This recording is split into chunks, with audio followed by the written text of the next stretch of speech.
How do I remove a property from a JavaScript object?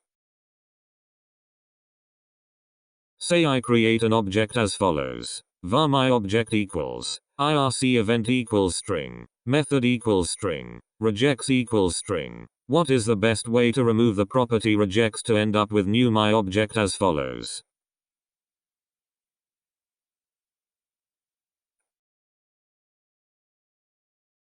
Like this. Delete my object regex, or delete my object regex, or var prop equals regex, delete my object prop. Example.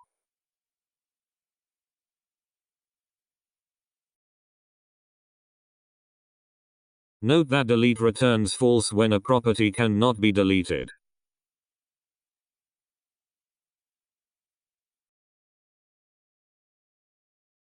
For anyone interested in reading more about it, Stack Overflow user Kangax has written an incredibly in-depth blog post about the delete statement on their blog, Understanding Delete. It is highly recommended. Link in the description.